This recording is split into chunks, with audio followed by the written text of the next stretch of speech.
AI is incredible. It can teach you how to fry an egg and even write a poem, pirate style. Yarr! But it knows nothing about your work. Slackbot is different. It doesn't just know the facts. It knows your schedule. It can turn a brainstorm into a brief. And it doesn't need to be taught.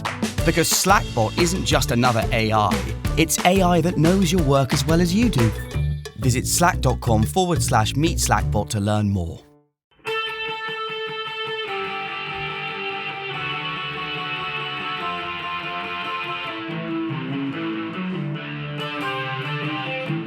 This is the Daily Blast from the New Republic, produced and presented by the DSR Network. I'm your host, Greg Sargent.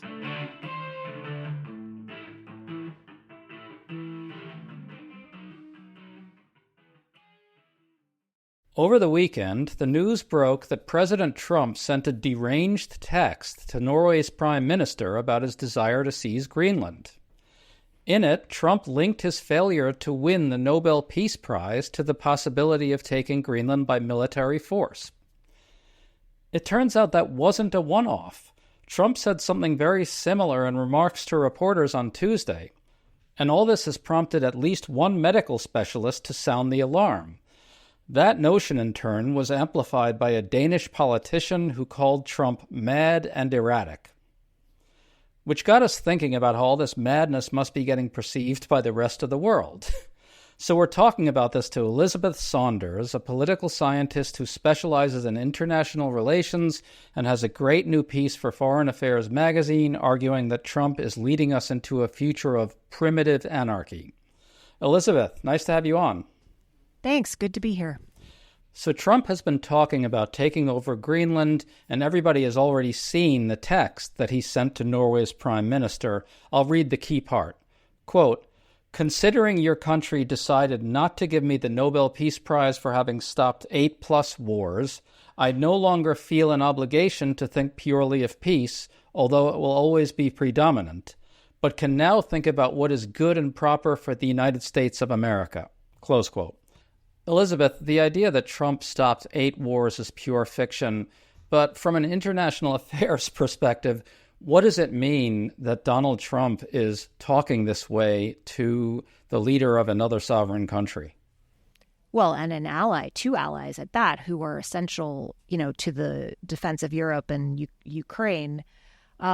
It's astonishing. And leaving the 8 wars fiction aside, 8 wars plus fiction aside, I think for him to be saying, it's not that unusual for leaders to say things behind closed doors or even in diplomatic cables that are strongly worded and so forth, even in, leader to leader. But I think this is the level of pettiness and the accusation that Norway is somehow responsible for him not getting the Nobel Prize, and that should matter in the matter of Greenland's sovereignty is kind of beyond anything I think any of us have seen or even can speak about in history. Just about the pettiness of it, I think Donald Trump actually sees this as a really world historical injustice that he's been denied this prize, don't you? I think he really sees it that way. I try not to predict with too much confidence what's going on in Donald Trump's mind. I do think he just has no love for the Europeans and their, his national security strategy talks about making Europe's civilization great again in so many words. And I think that every time Europe talks about the rules-based order, it must drive him crazy. So maybe he thinks it's a world historical injustice. That's entirely plausible. Maybe he's just petty. But I think fundamentally, he just does not respect Europe. And he's been very consistent for decades, about how he doesn't like multilateral alliances and he doesn't believe in multilateral trade agreements. These are the bedrock principles of Europe. And now he wants Greenland.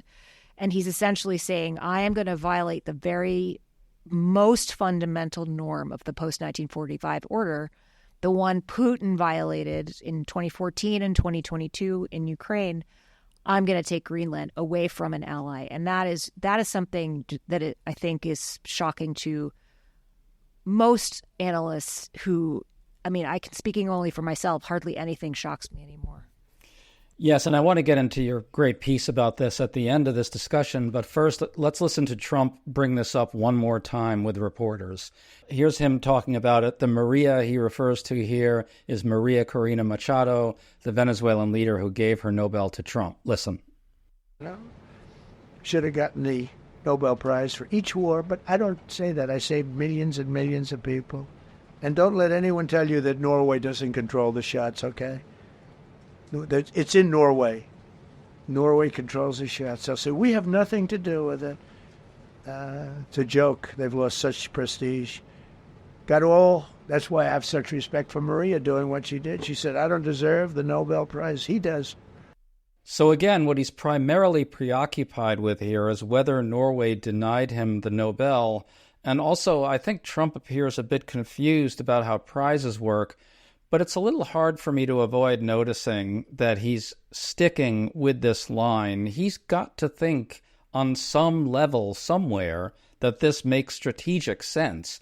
Well, I think the Europeans are taking it very seriously. And so whatever he's thinking, they're no longer treating it as a remote possibility. I mean, the speeches this morning in Davos by Macron and Mark Carney of Canada were truly astounding. And, Carney's in particular essentially declared the rules-based international order dead, which many of us have already done. But for the Canadian Prime Minister to say it out loud on at an international forum on television is really crossing a Rubicon, I think. As for what Trump is thinking, I think what Trump wants is Greenland. What he's thinking is he wants Greenland. And it hasn't been given to him in the easy-peasy way that he thought it would be, maybe. I don't think there's any plan. I have been wondering, what would even a peaceful U.S. annexation, leaving aside, all the reasons why that's not going to happen, but, for argument's sake, what does it look like for the United States to, quote-unquote, acquire Greenland? Are we going to run Greenland's courts? Are we going to administer Greenland as a territory? Are we going to appropriate money for its infrastructure? The people of Greenland do not want to be part of the United States, so be under hostile terms. There is no reason strategically why this should happen. We have an ally. Their interests and our interests should align and have aligned for 80 years, and they do all those things. Now, Greenland may choose to become independent of them, but that's a matter for Denmark and Greenland to work out. It's inconceivable that it would be more strategically valuable for the U.S. to, quote unquote, own Greenland than it would be to keep the status quo. Well, maybe you could clarify for listeners what the current arrangement is, because we actually have access to Greenland in many ways, and pretty much everything Trump wants, presumably, he could have right now, right? Can you talk about that? Yeah, sure. I mean, I think there's a very useful contrast here with the new Venezuelan regime, right? So we have this well-known concept called the principal agent problem, where if you are a principal and you want an agent to do something for you, that's great. But if you don't want to have to monitor them closely, they're probably going to slack off or do it a different way, right? And so that's what's happened. What the risk is in Venezuela. The Venezuelan government, the Delcy Rodriguez government, is only going to promise to give Trump what he wants while there's U.S. military pressure offshore. The minute that goes away, they go back to running the illicit economy and so forth. And the reason is because the principal and the agent have divergent interests. They want to make money, and we want the illicit economy to go away, or to have the oil, or whatever it is that Trump and his Venezuela toppling acolytes want out of Venezuela. The opposite is true in Greenland. It is the rare case where acting through an agent is actually far more efficient, because their interests were until last week completely aligned. There is no reason why you can't act through Denmark and get what you want, and if you want to be crass about it, at lower cost. Yeah, and the administration, just to your point that you raised earlier, they have not laid out an actual plan for taking it over, whether it's by buying it or by taking it by force, what happens down the line? They don't seem to feel any obligation whatsoever to explain why he's doing this. And just to sort of tease out your point a little more, it would actually be worse for us to acquire it than to not acquire it. Isn't that your point? Yes. I mean, it is. What I'm suggesting is the reason you hire an agent to do stuff, right, to run your factory or to, this is part of life. It's a term that comes from economics, right? You do it because maybe they have expertise that you don't have, or maybe it's just more time efficient or cost efficient to delegate a task to an agent, right? The difficulty is if the agent has different preferences than you. Maybe they want to slack off. Maybe they want to take kickbacks. Maybe they want to run a drug side business, whatever it is, right? I mean, that's essentially the Venezuela problem. You've got to monitor them very closely or else just do it yourself, right? Who among us has not had the I'll just do it myself. In Denmark, you have an agent who is already doing it exactly the way every U.S. administration until now and everyone into the future, were it not for Trump, would choose to do it. They've said, we used to have more troops there. If you want more troops there, great. Most world leaders, most American presidents can only dream of that kind of access, right? And so it just makes it will be far more costly. And the biggest reason why, and the lesson that we learned in Iraq, and we've learned it over and over and over again in interventions, going back a century, is that we would be essentially occupying territory where the people don't want us. That's also happening in Minneapolis, by the way. To stay up to date on all the news that you need to know, there's no better place than right here on the DSR network. And there's no better way to enjoy the DSR network than by becoming a member. Members enjoy an ad-free listening experience, access to our Discord community, exclusive content, early episode access, and more. Use code DSR26 for a 25% off discount on sign-up at thedsrnetwork.com. That's code DSR26 at thedsrnetwork.com/buy. Thank you, and enjoy the show.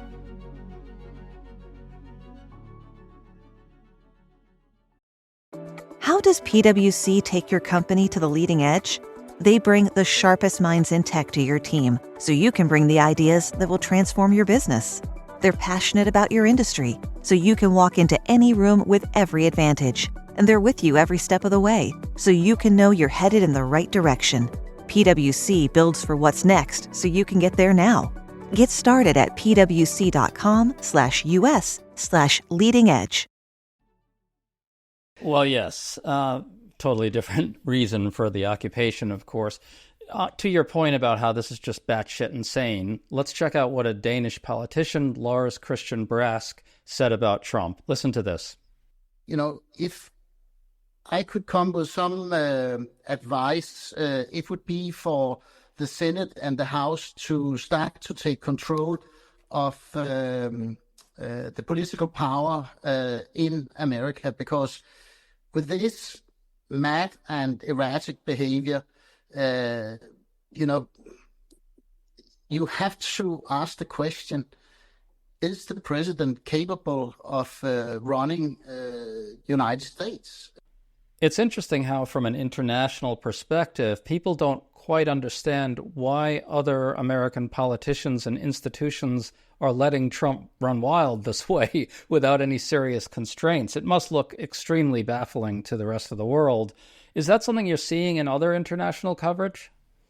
Yes. I mean, I think I've been asked this question by international journalists as well. And I think you have to understand the difference between Trump 1 and Trump 2. So in Trump 1, there were still people around him who would step in and check his most extreme impulses. They may have enabled many extreme policies, but they stepped in. I mean, he mused about buying Greenland in 2019. There were still some constraints around him. Presidential advisors are a very important check on the president's ability to use military force and an important political constraint. They can go public. They are political actors in their own right. And it's the subject of my most recent book, The Insider's Game. In Trump 2.0, he has constructed a White House apparatus where nobody will say no to him. He handpicked people that will be sycophantic, will say yes. And so there are effectively no checks on his foreign policy. I mean, I wrote in Foreign Affairs in June that we have the foreign policy of a personalist dictatorship. So I think Trump is Trump and has always been Trump. He's always disliked NATO and alliances and multilateral trade. He may have wanted Greenland for longer than, long before 2019. What you have now is Trump in a completely permissive environment. And so, the constraints have been defanged. Congress is completely supine. And the Supreme Court has given him immunity for his official acts. So there's really no shadow of any constraint on him now. One Republican, Senator Tom Tillis of North Carolina, has been basically making that point. He's been forcefully criticizing Trump. He told Punchbowl News in a new interview that he's considering using his power to try to slow down this madness from Trump on Greenland, including trying to block nominees in committee and slow the Senate down in other ways. Tillis called Trump's threats toward Greenland and Denmark the, quote, betrayal of a friend, close quote. He recently said, "I'm sick of stupid," about all this. Elizabeth, isn't it incredible that we don't hear more Republicans talking like this? I mean, the Republican Party has a whole lot of people who have a genuine interest in foreign relations. Maybe we don't agree with them on a lot of things, but they're not completely crazy or complete lightweights either. And yet they just let all this stuff slide without a word. Well, the sorts of things that Tillis is talking about are exactly the way Congress used to act. And I say used to really before 9/11, right? They would block things in committee. They would, demand answers or haul, the White House officials up to the hill. And it got worse after 9/11, I think, because of the delegation to presidential power. And so Trump isn't entirely responsible for the trend, but I think he has been the one who has seized it. I want to talk about Dr. Jonathan Reiner, who was the cardiologist to the late Vice President Dick Cheney, former vice president. Trump's talk about Greenland prompted him to call for action. Reiner said this on Twitter, quote, "This letter and the fact that the president directed that it be distributed to other European countries should trigger a bipartisan congressional inquiry into presidential fitness," close quote. I thought that was pretty eye-opening and obviously very true. What did you think? Well, I mean, I'm not a doctor, so I defer to those who are. I definitely, I think it's hard to disentangle the permissive environment of Trump 2.0 from the obvious signs of aging. Trump is Trump. Obviously, Biden had issues of his declining health, and not to excuse what his advisors did by any stretch, but their approach was to keep him away from the public eye. Trump's advisors' approach is just to let him loose, right? And so there is a sort of loose cannon feeling to it now. I think you're seeing this on so many fronts. The other vehicle for really constraining him that would maybe stop him in his tracks is if the Republicans went after him for his attacks on Jerome Powell, right? Because that is an existential threat to the Fed's independence, and that affects the whole economy. I mean, it's almost so esoteric that it's not military force, that it's sort of easier politically, I would imagine, for Republicans to be brave about, right? But if the 25th Amendment was not invoked on January 6th, I don't see how it could be invoked over Greenland, even though annexing Greenland is such a historic breach of trust with our allies, makes no strategic sense at all, and is just clearly a fiasco waiting to happen. Well, just to close this out on that point, there may be one way to understand what he's doing, and it goes to what you wrote in your piece for Foreign Affairs, which talked about how Trump is really breaking this basic principle that should be undergirding things, that you just don't redraw borders by force. I think maybe what he's trying to do with all this is break that principle. Does that make sense to you? Yes. I mean, there are those who would point out that the United States violates borders all the time. It did in Iraq. It has done so in Latin America repeatedly over a century. So, I mean, the rules-based order has always been, I like to say, it was the liberal international order was never fully liberal, never fully international, and never fully orderly, right? And the U.S. was always the one that could break it and so forth. And we annexed all kinds of territory, and we don't treat the people equally. American Samoa, for example, Puerto Rico. So in that sense, it's not so much of a direct break. The fact that he's not even rhetorically defending the principle of territorial order is different, right? You can accuse previous presidents of hypocrisy because they were trying to uphold the principle while violating it. He's not even trying to uphold it. He's essentially siding with the Putins of the world who feel it can be violated and shouldn't ever really exist. So I think, plus you also have you're attacking your own NATO ally, that is a new dimension. And I think that is what really makes it the potential death blow to whatever remains of the rules-based order. So what's going to happen, Elizabeth? Oh, my goodness.